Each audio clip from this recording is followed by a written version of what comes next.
Ladies and gentlemen, this is your captain speaking. We are currently cruising at 23,000 feet, discussing cryptocurrencies. Take it away.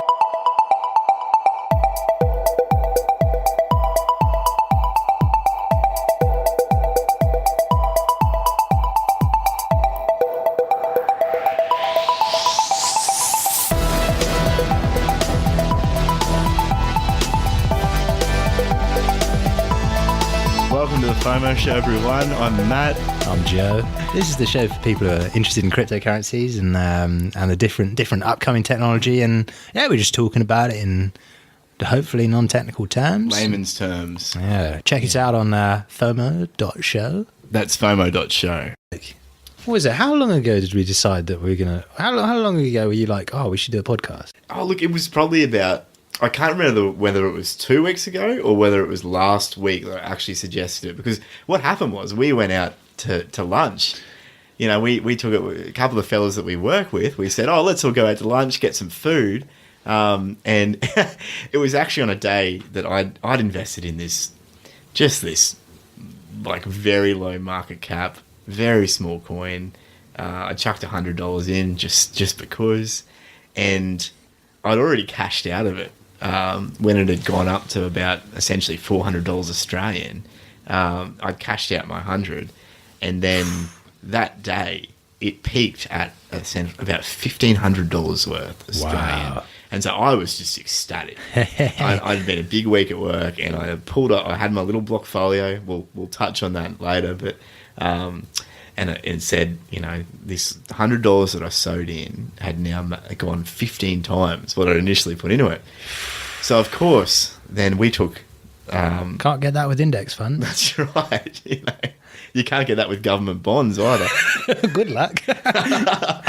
And so we took a couple of our mates out to this little Chinese restaurant, Joe and I, and we were talking away, and they were essentially asking us, you know, how does this happen? Like, what is cryptocurrency? It had been a month. I'd had this. I'd put $100 in this thing a month ago. I'd just set it, forget it, and in a month's time, it had gone up 15 times the value. That's crazy. And so, of course, they're asking us, you know, how did this even happen? And Joe and I, we found ourselves. You know, mate, you remember we just going through. You know, this is explaining the whole thing, starting from the beginning. How did you get into it? How did we? Yeah, how did we get into it? What is the blockchain? And I think we had to come up with some. We were moving salt and pepper shakers around, and using knives. There was a demonstration. Like, this is what the blockchain is, you know. And one of them was still really skeptical, and I think he still is a bit, which was really good. It was actually really good because that's like the crypto space becomes a bit of an echo chamber, doesn't it? You know? And it's not until you really talk to someone that goes, whoa, hang on. All this sounds a little bit too good to be true, that you actually realize I've just been living in this bubble. You know, I've been listening to all these podcasts, hearing a whole bunch of people get really excited, making money, talking about this stuff, and I've completely missed the fact that this thing has to apply practically. You know, and if this we talk about adoption, you know, if this crypto bubble is ever going to go anywhere, adoption is the key. And I think a lot of the time we forget that to get adoption, the people that are going to have to adopt it are everyday people. We need to make it needs to be simple. I mean, the whole crypto community needs to make things simple. I think that's the problem with a lot of the cryptocurrencies out there, is that the owners and the founders have a real high level knowledge of how things work. But, you know, it's like how when PayPal started, you know, when Elon Musk is out there and he's just going, oh yeah, well, we can transfer a bit of value from one account to another account via hyperspace, and everyone's like, what? And, you know, they're having trouble getting people to adopt it. And then they go, oh, you can send money to an email address. Yeah. Suddenly, that's it. It starts working. Yeah. Or you can get it on your phone. Yeah. And the crypto community needs to make the exact same thing happen, whether it's with guides, whether it's with just sharing, you know. Yeah. And cryptocurrency is spreading as it is, but we need to make it easier for people to get into it. Yeah. And I think, I say we, I mean the whole community. I mean, everybody who's listening included, you know. Yeah.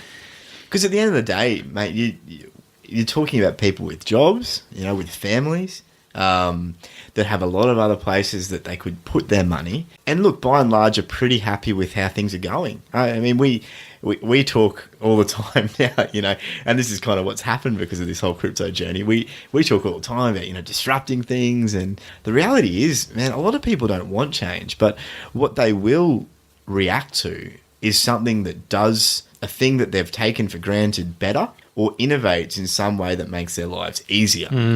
That's what I think the focus really needs to be in blockchain communities and cryptos and all that kind of thing, is how does this make people's lives easier? And it's still at this stage, it's overly complicated It's to get clunky, into man. a lot of these things. I mean, I remember the first time I picked up one of these random altcoins, the alternative, tokens that are out there to Bitcoin, but the level of difficulty to get into it. And I mean, even with Bitcoin, things are going to have to get easier. But I also think as time goes on, hopefully we'll see that, people send Bitcoin to each other and they don't sort of really worry about how much that's worth in something else, because the Bitcoin would be a value of its own. Yeah, so look, that's kind of what really prompted us to do the podcast, wasn't it?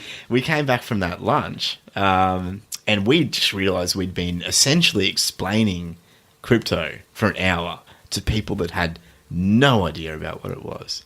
And we'd gone from, this is what the blockchain is, all the way through to, I think we got onto how you would govern people through the blockchain. How you would put a government onto a blockchain, and talk in the space of an hour. And if nothing else, it really got their minds ticking. But we came back and we were like, mate, we've essentially just done a first podcast episode. And a part of me sitting here now wishes that we'd recorded that. Oh, that would have been, one because, look, take, perfect. Guys, believe us, it was really good.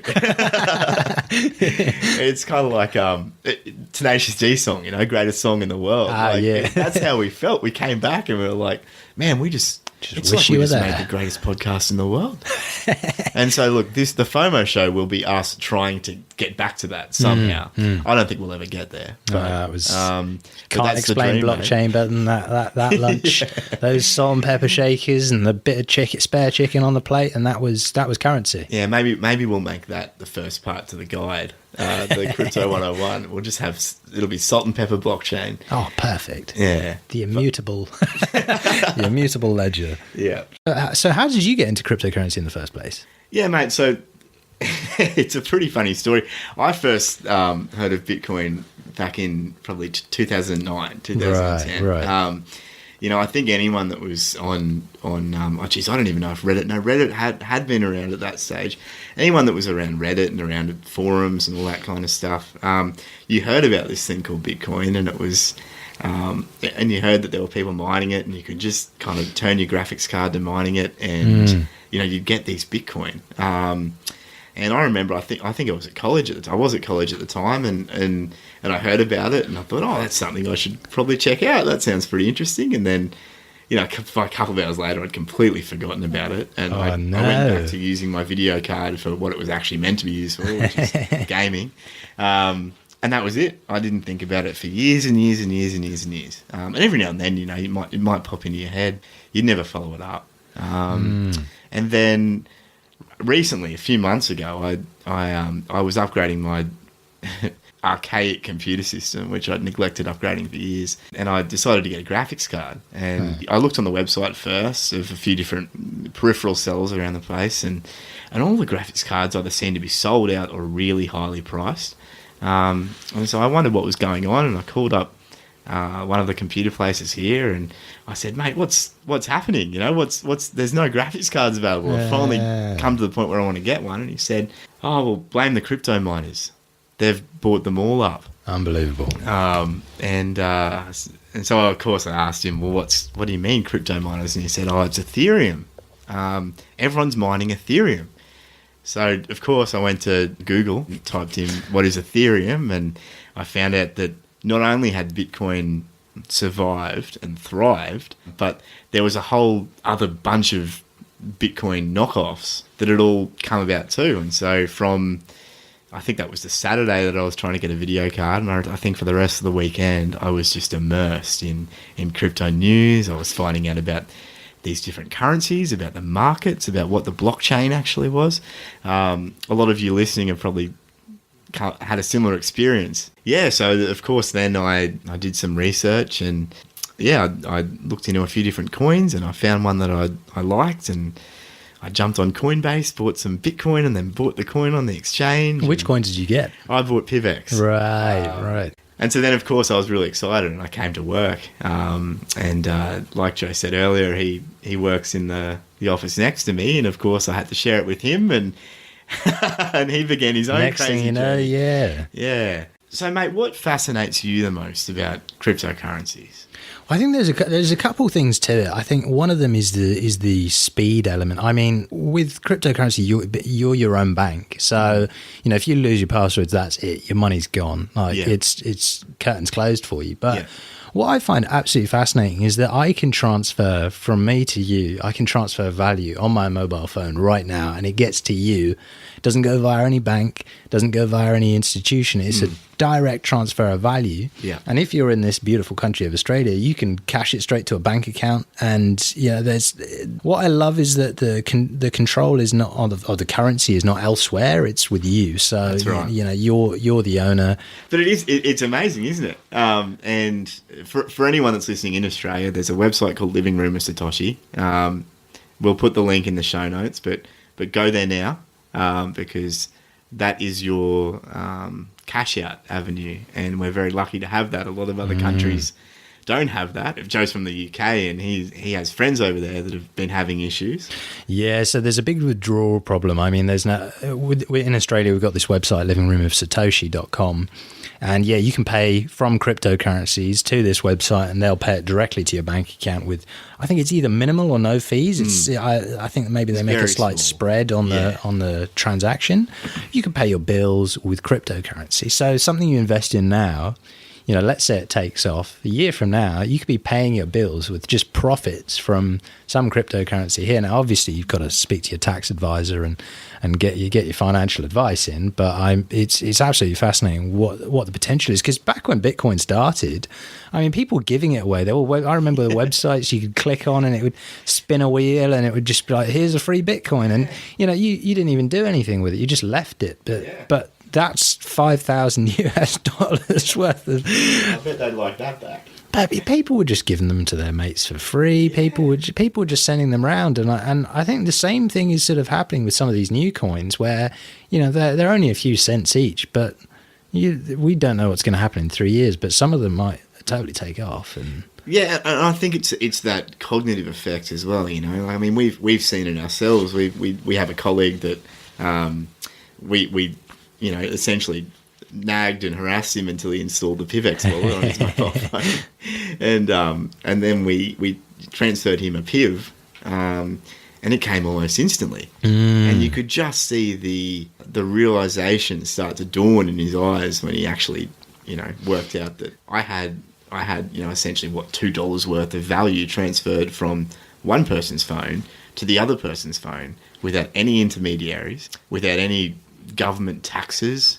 It was completely decentralized, completely peer-to-peer, no man in the middle. It's absolutely insane. I tested out one of these cryptocurrencies, PivX, with my friends in the UK. So I was on Skype to them, got them to install the app on their phone.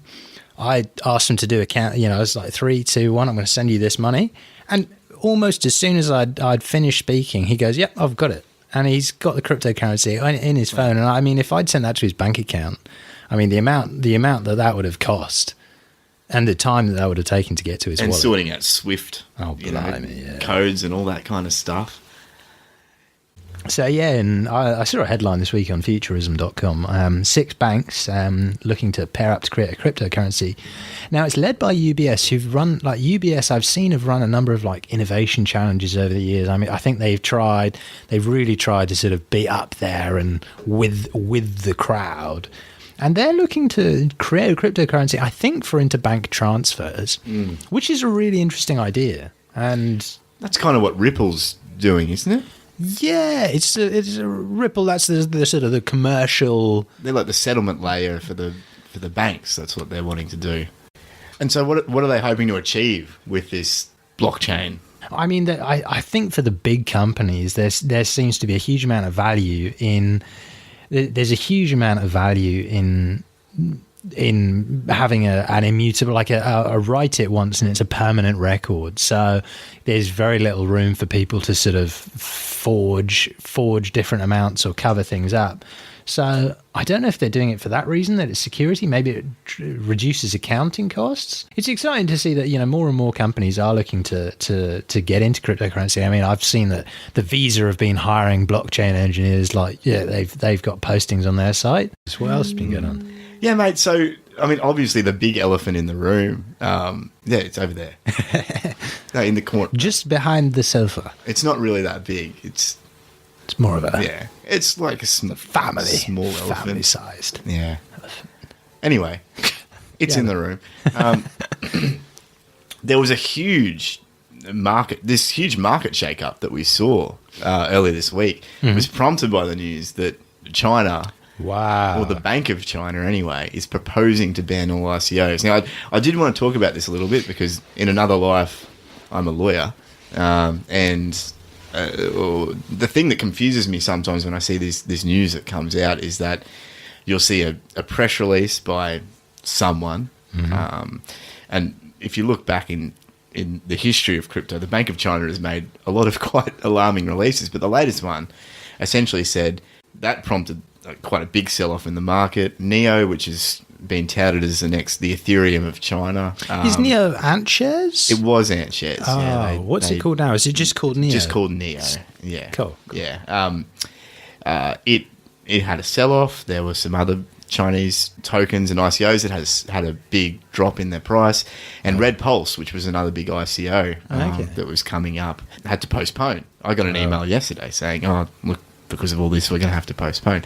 What's important to remember, though, is that it's a statement from a bank isn't law. And even in China, in a regime like China is, between the announcement that a government or a bank has an opinion on something and that actually getting passed into law, a lot of changes can happen. Look, we've seen articles saying that the Chinese government is wanting to be quite involved in this space, and they're putting themselves out there as, in some ways, quite an innovative, forward-looking technological nation. So I wouldn't be surprised to see quite a shift in what's been said is going to happen and how that actually looks in practice. Right. So they're sort of just putting that out there now while they sort of prepare, so it sort of tames the market, ready for what happens. Okay. It's a lot easier to sell something to people if you've come out really hard to start with, and you can then gradually say, well, actually, you know, we're going to dial this back a bit, and we're only talking about these ICOs and these circumstances. If you do it our way, not as big of a deal. You know, we're happy for you to do it. And so I wouldn't be surprised to see a dialing back. Because there is talk of the BRICS countries, that's Brazil, Russia, India, China, South Africa, looking to...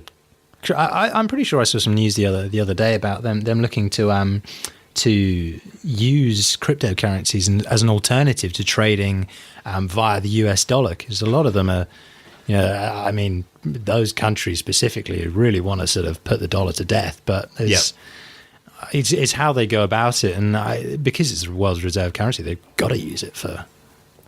They do right now, but we'll put all these links in the show notes, by the way, everyone. But I saw an article a couple of days ago that talked about China making I think it was oil futures, oil and gas futures maybe, and they are creating a yen-backed, a yen oil and gas futures backed by gold. That's a brilliant idea. Which is, so for those who don't know, up until now, the oil futures and anything really in relation to oil was paired to the US dollar, you know, and that's how it was traded. Right. And if you want to, similar to how, for those of you who've gotten into crypto markets, similar to how most of the currencies are paired to Bitcoin. And you normally enter by putting your fiat into Bitcoin, and then everything else kind of flows from that. That's similar to how it was, but I think I saw China made an announcement that they were going to create their own pair and back it with gold.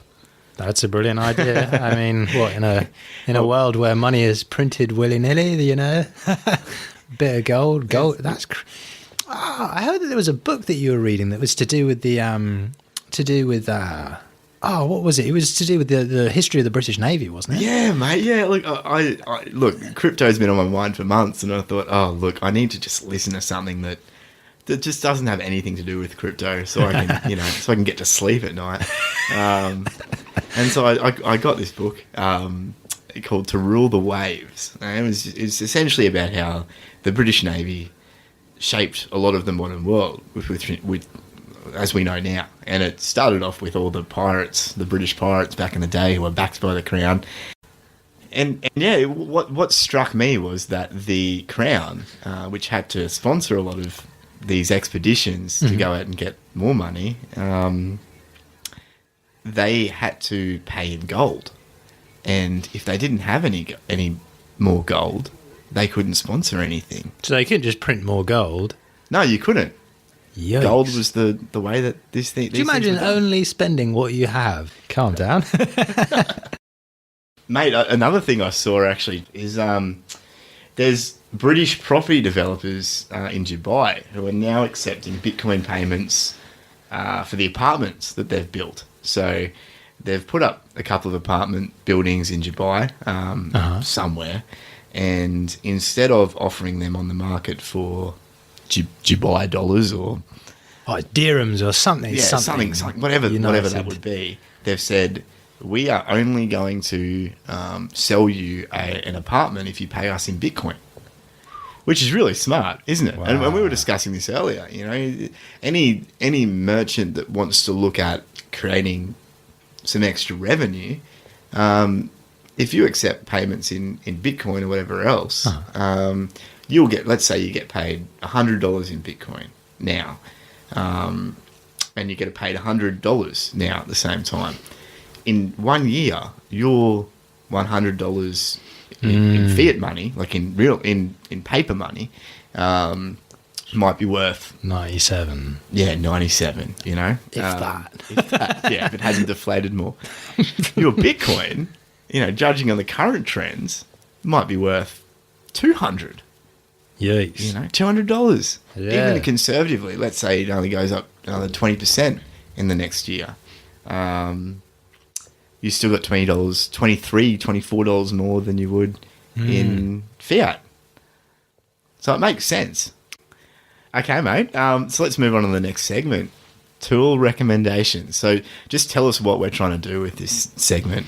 So we're always, there are so many different tools that we can use for cryptocurrencies, and it's there are so many choices. I mean, there are a bunch that we just got on a list ready to test. But all we want to do is just sort of go over the tools, what the pros and the cons, how they work, and whether they're any good or not. So that's what we're going to be doing, is just sharing the tools that we're coming across and comparing them to other things you might know, or maybe even comparing them to stuff in the real world. So, I mean, as an example, you've got Blockfolio. If you're on Android, you can get the Blockfolio app, which is essentially it's Google Finance for cryptocurrency.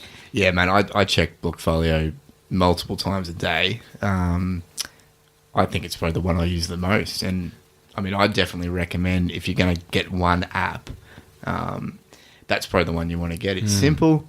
It does the job. It doesn't try and sell you anything, or... I can't even recall seeing any ads. It's pretty good, and you can tell it what exchange you want to draw the data from. You can set up alerts, so you can get alerts on your phone if things drop to a certain price. You do manually have to put in your trades, but if you use it just to watch the prices, it's really good. Awesome. Yeah. So check out that tool if you haven't already. It's called Blockfolio. Blockfolio. I think it's on iOS as well as Android. I only know it's on Android. So for our next segment, we're going to try and pick a couple of stock screeners every week for you guys until we run out of them, just to highlight a way that you can get a little bit more of a handle of what's actually going on in these markets. But yeah, so so one thing that we found is when we're trying to look for coins, which sort of tokens do you want to be investing in? If you're just investing a small amount each month, It's a cool website. You may have come across it before. You probably have if you've been searching cryptocurrencies actively. It's called coinmarketcap.com. Now, it's the one that just lists the cryptocurrencies, and you can order them by market cap. You can see the number that are in circulation, or the supply of those cryptocurrencies. You can also see the price. So yeah, check out CoinMarketCap. We would suggest that as a very good place to start when you're dipping your toes in the water. It was one of the first sites that we both visited, and it helps you find a lot of new currencies, like new tokens that you've never heard of. It gives you links to their website, so it's a nice way to explore the options. Yeah, and it's normally what comes up first in a Google search if you're searching for something. And it'll also, what it does really well is it gives you a good snapshot of where the coins come from. So where it's been, it just lets you know where these currencies are in their life, whether they're at the start, they're in that hype stage. One thing, just as a little side note there, if the price of a cryptocurrency that you really like and you've bought a little bit of is going up, don't buy more when it gets more expensive, unless you want to give away that money, because usually the market will correct and, you can buy it cheaper again. There's always a correction, mate. Right. Yeah. I've made it a habit, as I've learnt more, to not buy on green days. That's just something I've done. Right. If the market's green, I normally one thing that may not be the best approach, and there's plenty of people a lot smarter than I am out there who'd tell you otherwise. But I find that that euphoria, that excitement of like this thing's going up, and people will be telling you it's going to the moon. That's when you make the bad decisions, and that's when you put money in when you really shouldn't be putting money in. And it's the fear of missing out. And that's what you want to avoid. No FOMO. No FOMO. Now we're looking at the up and coming ICOs to watch. So yeah, Joe, this is your time to shine. I've been doing my stretch. Joe has been waiting for this moment the whole podcast. So I've been pretty excited because if anyone follows Kim.com on Twitter, he has his real fun segments where some days he just blasts out tweets. Just give me some background first as to who Kim.com is. So Kim.com is the guy who ran this upload site, Mega Upload, back in the day. And I think it was renamed Mega at some point. But, a lot of people used it to store their files. I had people who stored their files on it and just used it for legitimate purposes. But also there are a number of pirates were, uploading, downloaded TV shows or what have you onto this site and making money off it. And it was very difficult. Basically, the US government cracked down on it, and I believe they tried to arrest him in New Zealand. Maybe they did arrest him, but they raided his properties, took millions and millions of dollars worth of his assets, froze his other assets that were abroad. A lot of illegal activity happened, actually. He was spied on by the New Zealand government. There's a lot of stuff that's in there. There's a lot to it. But yeah, Kim.com, he's a German entrepreneur. He's run a bunch of different web things, whether it's Mega Upload, and he's just got a bucket of cash and a bunch of ideas, and he's just having fun sitting in New Zealand in his house. But there's this one that he's been talking about for a bit of time now. It's Bitcash, CACHE, like Bitcash. Oh, like Bitcash. Bitcash. Okay, not to be confused with Bitcash, the recent fork of Bitcoin. Oh, blimey, this is very confusing. Yeah, Bitcash. The website for the demo that I got. I don't actually know the difference between whether it's Bitcash or K.im. Right. Now, either way, the essential information is this. If you want to make some money off a file of some type, whether it's a photo, whether it's a video, whether it's a music track, let's say you're a musician and you record a sweet new rap album and you want to make some money off it, but you don't want to sell it elsewhere. You can upload your album to Bitcash, which isn't out yet. It's still in very early beta stage. You'd upload your album here. You set a price for it. They give you a wallet address, and basically people can visit your album, pay for it via this system, and it's all stored in the blockchain, and you receive your crypto assets. I believe it's a Bitcash wallet. I'm not sure if you're going to be paying for to access files with Bitcoin or what's the go with that, but it's looking, I believe he mentioned that he's going to be having an ICO. Yeah, you upload files. You set the price that you want to charge for it. Other people can pay you it with cryptocurrency via the Bitcash platform, and you receive money. So it's essentially a media platform. I'd probably say it's like an eBay for digital files. Right. Okay. So I'm an artist and I record a song. Yep. And then I want to let other people use that song in, well, like a podcast or something, for example. I put that song on Bitcash, and someone can buy that song for a certain amount of money. Oh, do you know what? Or is it One thing I licensed? haven't actually seen anything to do with how the licensing would work with that. So that's a very good question. Something that's definitely going to be an issue that they need to work out is how the licensing works with that. But it seems like a great idea if you're like an independent documentary maker and you just want to make a short documentary on something. You could upload it here. You avoid the other platforms that are out there, and you get paid in cryptocurrency. So sounds like a pretty good deal to me. It does. And it's from Kim.com. He's got a big following. So when they do eventually run an ICO, I have a feeling he's going to work up the popularity on it. So it is going to be an ICO? I believe so, yeah, because he Right. put out one of those Twitter polls where he asked his followers how much they reckon he's going to make from it, and people think he's going to make a lot of money in this ICO. But it's a really interesting idea, and it may be the future of monetizing your files. Right. The licensing question, it's a very good question, but I don't know. To be continued. TBC. So look, we're coming to the end of the show, but one thing we are planning on doing is we're going to be building a Crypto 101 guide on the site. And our goal with that is essentially to deal with the basics. What is blockchain? What is crypto? How do I get some? What should I do? How should I take care of myself? Make sure that everything's secure, because essentially you're being your own bank. And also to give a resource for everyone else to be able to refer people to and say, hey, look, just if you've got questions, just go look at this. This will make sense of it all. So we'll open up access to our Slack soon, so you guys can join on. If you read the guide, the Crypto 101 guide, and you got questions or things don't make sense in it, just drop us a note on our Slack or tweet us. And yeah, we'll update the guide. It's a living guide. We'll be updating it as times change. So if you're not a technical person and you're really interested, you're sold on the idea of this cryptocurrency thing is big. I want to find out more about it, but I don't want to talk code. Join our Slack. Yeah, and you can ask questions on the Slack. You can suggest things that you would like us to cover. So yeah, mate, I think that's about all we really need to cover in the first episode. Pretty. We've done a good job. Yes, well done. Well, that's it. That is indeed. Now you know what we're all about. Check us out at https://FOMO.show. That's FOMO.show. And remember, no FOMO.